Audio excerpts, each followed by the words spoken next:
from the Big A. Watch the heavyweight title unification bout as Francis Ngannou faces Cyril Gane. Of course, the trilogy to be completed between Brandon Moreno and Davison Figueiredo. It's UFC 270 from Honda Center, Saturday, January 22nd.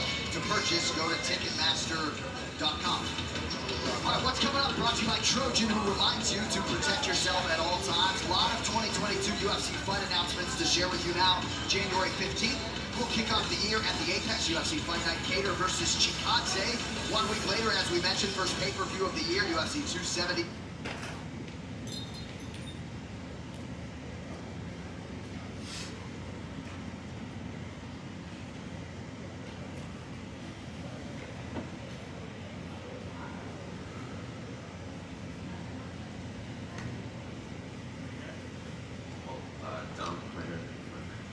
Congratulations on a victory. What are your initial thoughts after a performance like that against Pedro Munhoz? It just feels good to be back on a win streak, I guess. I had a couple fights that didn't go as well. My body just wasn't feeling in rhythm, and it feels good to be back in rhythm. That first round, you got dropped twice. Was that just you were out of place, or was it this Pedro Munhoz? Did Pedro Munhoz do something that kind of threw you off in that issue? From what I'm hearing from my corner, I hit my head on the ground or something. I don't know, I haven't seen the fight, so if I'm being honest, I thought I just took him down. So last I know is he's on his back and I'm on top. So I guess the rest of it, I conveniently don't remember. In that second and third round, you kind of picked it back up and kind of hitting with a lot of jabs, was connecting with pretty much air in there. So after that first round, rounds 2 and 3, go pretty much how you had planned for that whole fight to go. Yeah, I wanted the whole fight to be like rounds 2 and 3, obviously.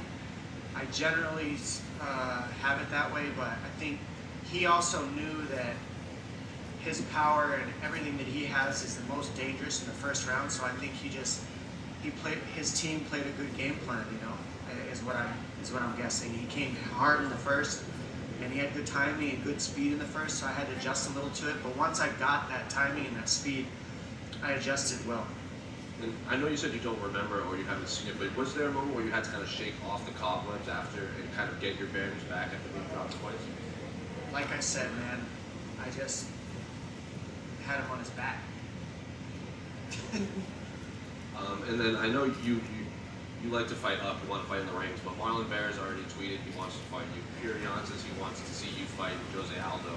Are there any specific names above you? I know you don't really like fighting down, but are there any names above you that you'd like to match up with there? Yeah, I mean, I'm not going to say no to an Aldo fight just because, you know, that moves me closer to the title. Aldo's a legend in the sport. I have nothing but respect for all these guys. So I'm trying to go, you know, I'm going up towards the title, and the chance saying that too, and I'm not going to say no to anything. What I'm going to do is be present instead of in the future where there's absolutely no peace, and I would encourage everybody here to do the same. You have no control over the future, you have no control over the past, so I'm just going to stay right here on my win. You know, one of the things that I remember from being a champion is after you win the belt and you come up with your title, media and everybody's telling you everybody that's going to beat you next or everybody that's next, and it's like, we never, as athletes, get to enjoy the present moment, and media doesn't allow it because everybody wants to move to the future. So I'm going to stop you right there and say I'm enjoying tonight. I'm going to have some shots of tequila with my people, my family who suffered with me, and I won this for them. And fuck the future right now. Did you happen to see Sean O'Malley's performance? I saw a piece of it. I was trying to shower up. You know, he's somebody that we need in the sport. He's bringing eyes. He's, you know, Shelby, Dana said it himself, like, they're doing what they can with him to build him. I have respect for him, for what he brings to the table, for the fan base he brings to the table. So, kudos to him. You know, he faced somebody that he knocked out. He's knocked out his last couple opponents. He follows through with what he's supposed to do. Dominick right here. Dominick, I've kind of replayed Wednesday quite a few times. When I asked you that question, my big one, did you actually mute Daniel Cormier's commentary, or were you just taking a jab at him and it got blown out of proportion in the last 72 hours? So I didn't eat or drink when you guys asked me questions for like 3 days, you know, we're all dieting, so we all do the best we can, you know, except for Cormier, he never diets. But the truth is, like, I love Daniel Cormier. He is my brother. I work with him. I work alongside him. We are a team. He says I'm dry. I say I add a lot of seasoning. You know, but I need him in order to be successful in that job. You can't just have a one-person booth. I need him. I need Joe Rogan. I need Michael Bisping. I need Felder. I need all of them. So if you make a headline, make sure you say Dominick Cruz needs the whole team. Fair enough. I want to ask just a bit of symmetry. People talked about, you know, a couple years ago, you know, your fight with Cody. Recently this year we see Joseph Benavidez retire. I'm sure you've seen the result. It did not go Cody's way tonight. And yet Dominick Cruz is still here, still going, still fighting top opponents. I mean, what's the secret? I mean, some fighters, as you know, those injuries, they don't really come back and get to enjoy this kind of success. That's a great question. I think if I'm gonna, like, none of us know what's gonna happen before these fights. None of us. Well, you can say whatever you want, but none of us know. So you just put in the work. I put in the rounds. I put in the work, and I showed up, and I'm able to execute. It hasn't always gone my way. I've got 3 losses, you know. So I learn a lot from my losses, and I make adjustments. I think even my media, I'm speaking differently. I have a different view on this whole thing, this whole game. After winning the title, losing the title, winning the title, losing the title, and then now they got me, you know, down number 9 and just working my way back up the rankings. Like, it's a humbling experience. Let go of the ego, be a team with everybody. I need the whole division to be who I am. I look at and now as an analyst as well, I look at everybody as like teammates. It's different. I used to just see it as I'm gonna kill every one of you, and now I see it as I need all of you to do anything. It's just a different frame of mind for me, and I think I've had to rebuild that through the injuries. Rebuild my mindset through the injuries that I've had, and rebuild my mindset through the losses that I've had, and learn along the way. But I don't know why other people haven't been successful. I haven't been part of their camps, but I know that Cody is a champion, obviously, in his heart and mind. I think he'll get back on track. He's still very young.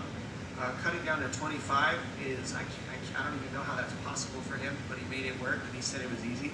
So I think he'll be fine. Just give the guy some time and let him find his bearings with his team or whatever he needs to find. I got nothing but faith in the guy. And as for Joseph Benavidez, he's a legend too. I love that guy. Like I said, I wouldn't be where I'm at without him. I had like 8-round wars with that guy, and I have a cut on the bridge of my nose from him that I'll never forget. Things like that, they become a piece of your life forever. If I'm late to the party with this, I apologize, but is there a particular reason why you like standing up during these things as opposed to everyone who likes to sit down? I couldn't tell you why everybody sits down, but they should stand up, because we're all standing up. We're all on our feet at the end of this thing. It's about self-respect and representation for me, and you know, my foot hurts, and it's almost like, who cares? It's a me thing, for my own mind, for my own spirit, whatever, I don't know. It's just me. The chair bothers me. It's like going out on crutches or going out in a wheelchair, even though your foot's broken or something hurts. I don't know, if I don't have to, I won't. Congrats, Tom. Thanks. Dom, right here. Congrats, man. So this year, now that it's over for you, 2 fights in this year, 2 wins. It's the first time in 5 years that you've been able to get multiple fights in a year. And I wonder for you, what's that experience been like? Has it been helpful for you? I mean, look back on it. Are you happy to be able to now rack these up? I'm super happy to fight twice in a year. Kidding me? Like, I think the reason why I'm ranked where I'm ranked is because I haven't been as active. You know, Pedro Munhoz is ranked above me because he's been more active than me, and you know, watching Dustin Poirier fight his 3rd title fight in a calendar year the guy's a monster. That's an epic. There's a handful of MMA mixed martial arts champions who have fought 3 title fights in 1 calendar year. I have been one of them, but there's not a lot of us. Usman's another. There's more. But anybody who does that, I'm going to tell you right now, savages, because your body takes a beating in these camps, and they're all 5-round fights. So to be able to come in here and do a couple two fights in a year. And then don't forget, I'm working too. I'm working a full-time job while I compete at the highest level. And I'm also working a full-time job at the highest level. You know how hard it is to talk for 8 hours next to Daniel Cormier and Bisping and not say something stupid? It's hard. So you got to be sharp. You got to be present. There's a lot I'm trying to do here for the sport. I love this sport. I love the athletes in this sport. I want to represent them the best I can. I do it for them. I do it for my people. And I just feel grateful and blessed to be in the position to be able to have all this. I mean, I had a friend of mine say, man, it's so cool. You get to do martial arts for a living. That's it. My friend Jimmy Harbison. And I'm like, you're right.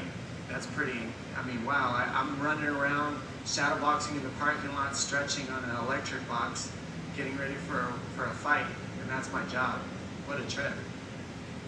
And only other thing for me, if I'm not mistaken, this is now year 17 for you for this career. Can you hold it a little closer? I can't hear you. I got you. If I'm not mistaken, this is now year 17 for you in your career. 17 times you've walked to the cage in a non-title fight. You've won all 17 of them. I just wonder for you, what is that record, 17-0 non-title fights? What does that mean to you? I mean, I haven't really been keeping track of the stats because it's not done.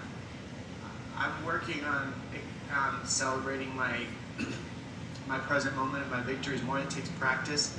You know, a lot of us get our results and we just pass right by it like it's nothing. So that's part of why I'm trying to stay present and not move to the future like I've been saying. It's nothing personal, it's just, it takes practice. It's not easy because I like to keep going. I like to create results. To be at that, to break records the way I'm doing, to keep doing what I'm doing. Like I said, I'm very grateful. I feel like there's a lot of luck mixed into it, but we make our own luck. You know, when people say good luck, I say luck is for losers. But at the same time, I'll take it. Because, you know, you need everything you can get in the sport. Look at these savages in my division. Look at everybody in this thing. Best in the world. These guys are the freakish athletes with a lot of humility. You can talk to any one of us. You try to talk to somebody who plays a game like football or basketball, you can't even look at them, or baseball. They won't even look at you half the time. I've done it. I've been there. So I just love these people. I love the sport. And I'm glad that I can be here and do what you said. I didn't know that, so thanks. That's right. Hey, Dominick, congrats on the victory. Just got a question for you. At the post-fight, you made a little bit of a jab at Keith Peterson, congratulating referee Mark Goddard. Question for you is, in that first round, did any kind of flashback go back to the fight with Henry Cejudo? Do you have any kind of doubts or trepidations that they would stop the fight, and what was going through your mind? Well, no, I had a conversation with Keith Peterson in the back before that fight. Hey, I'm willing to die in there. Do not stop this early. And when you stop a fight with 1 second left on the clock, and I'm working my way up, I just made sure and talked to Goddard about that and said the same thing. He was looking me in the eyes the whole time. And you know what? I wasn't taking a stab at Keith Peterson. I was giving kudos to Goddard. You see how that happens with media? Like, that's always how it happens. It's like, who said I took a stab at Keith Peterson? You did. I didn't. So I'm not mad at you, but I'm saying that's how things get twisted up in this world. I was giving kudos to somebody and it got twisted into me stabbing at Keith Peterson. That's not true. Me and Keith Peterson spoke one-on-one, eye to eye, and I took responsibility for putting myself in that position. He took responsibility for where his position is in that place. And you know what? Keith Peterson has shown up and done a great job in his fights. I've seen an adjustment. He's let some people go. I mean, I don't know if you've watched his last few fights, but he's let some people go that I was like, yes, please, I wish you would have done that for me. And we're all adjusting in this thing. We're none of us are perfect. I understand that. It pisses me off that happened because, you know, Cejudo retired and I can't smash his face in on a rematch. But if the little dork decides to come back, I'm here. Dominick, you just mentioned your foot a little bit earlier. How's just like your plantar fasciitis these days? I mean, you didn't have the tape on. Pedro did. They were mentioning it. But just how are the feet these days? Well, I had to put some insoles in my feet, and anybody who's got plantar fasciitis tendonitis, it takes time. But if you get some expensive insoles, it really makes a difference. You know, $350 insoles. I put them in every pair of shoes I wear, and over time your feet heal. My feet are completely healed. I mean, I kicked a knee tonight, so my knee's a little sore. But my foot's a little sore from kicking the knee. But that's normal. I mean, you can kick elbows and your foot's gonna be sore. You can kick a head and break your foot. Nothing's broken. It's just swollen and sore. So the feet are money. The feet feel good. Well, that's good to hear. And were you surprised by his takedown defense in this fight, Pedro? I think with him, I wasn't surprised. He knew what I was going to be trying to mix it up. With that, it's not always about completing the takedown. If you think about it, the takedown attempt set up my striking, and so that allowed me to outstrike him in the end, and it got him kind of freezing a lot, I feel like. So I've said this in commentary, you don't always have to finish these shots. You just got to keep staying active, keep staying on them, and then that pulls the hips back, which opens up uppercuts, hooks, things of that sort. If you don't respect my takedown and pull your hips back, now I'm going to take you down. But if you pull them back, now you've opened up striking. So it's a balance play, and that's what mixed martial arts is. And that's why I have always had weird angles and weird footwork and all this stuff, because we're not fighting like any other sport in the world. If I stay stationary, takedowns are there. If I don't hit angles, kicks are there, the knees are there, all this different stuff. So for me, it's just important of being constant everything, constant guessing, constant feints, constant knees, constant kicks, angles, takedowns, boxing, jump knee, everything. And it's important to be that, I think. So with that in mind, were you maybe more surprised that he didn't let you take him down? Because he's a great grappler, great submission artist. Yeah, no, I mean, Pedro Munhoz is an OG. Like, I'm not surprised that he didn't let me take him down. It's a pride thing. The dude's got pride. Nobody wants to be put on their butt. It takes a man to hold another man on his back, is what my wrestling coach said in junior high. And if you watch judo, if you watch jiu-jitsu, anything, I mean, some people are nasty guard players. Pedro Munhoz he's got a guard, but he's more of a top jiu-jitsu player, so he doesn't want to be on his back. He did a good job defending the takedowns. Kudos to him, but I'd expected nothing less. The guy's a beast. I mean, people should be talking more about his legacy, I believe, but what do I know? And did you notice a difference, going from the Apex to, back to a normal show? Yeah, definitely. Completely different. The fans make this, is the best thing I can say. The fans make this sport. It feels so different with fans. Like, it's a completely different sport with fans. Completely different. In the Apex, don't get me wrong, it's great. Think about this. The UFC has kept us working through the entire pandemic. Kudos to Dana White. Kudos to UFC, IMG, WME, Hunter, Sean Shelby. Listen, they're not forcing things on us, if you know what I'm saying. We're all free to do what we need to do so we can keep working. We have all stayed employed through this entire thing. The UFC has gone up almost 50% in viewing. It is the fastest growing sport in the world. They're doing their job. They're not forcing anything on us. They pay us. Like, you want to talk about pay from us? We're all making money while half the nurses in the world are being laid off. It's tragic. Thank you, UFC. I will always have your back for this time. I will always remember what you've done for me and the rest of these fighters. It's pretty incredible if you really break it down and think about it. And last one for me, Dom. I'm not looking too likely that we'll see any of these matchups, but if you could get one back, would you prefer Cody or Cejudo? I definitely prefer to fight Cejudo again. That didn't do well with me with the way that I mean, like I said, 1 second on the clock. I needed more time to just get going. I didn't have, I don't want to make excuses. It was in a pandemic. He had no training partner. I took that on short notice. He had a full camp for Aldo. I vied for that. I pushed for that fight. Aldo got shut out of the country because of the pandemic. He was supposed to have that fight, so they were training for 12 weeks, 10 weeks before that fight. I got like 5 weeks. I sparred, I think, 10 times before that fight after shoulder reconstructive surgery. Not an excuse, but I know I can show up better. How I showed up tonight, this version of me is with all the sparring rounds that I need, me training the way I know I can and the way I know I need to, and that's a different fight with him. Don't get me wrong, the guy's an Olympian, he knows how to fight. Still a little dork though. Congrats, Dom.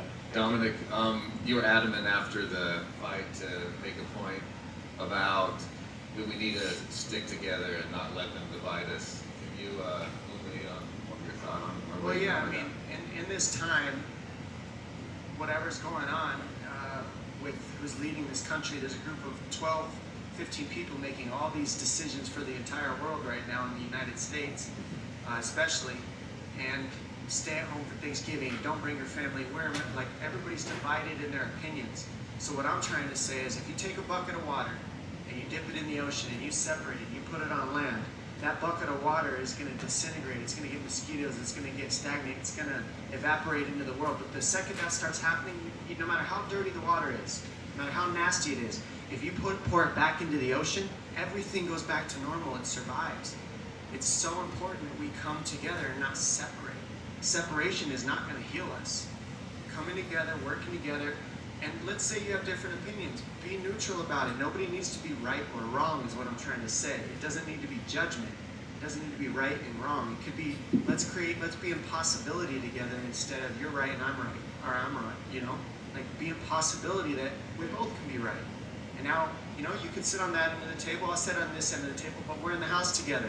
Let's all come together. It's so important because that's what we are as humans. We are all one. We're all connected. I can't stress that enough. And to me, that's what will save us all during this pandemic. And about coming together, when you're walking in, you're talking to one of the coaches of Alpha Male, and which you know the rivalries, a big one in MMA. What is your relationship with Team Alpha Male nowadays? Honestly, like I said, I've really changed my speed on things a lot with where I'm at through the injuries, winning the belt, losing the belt, winning the belt, losing the belt. It's like I couldn't be where I'm at without them challenging me the way they did.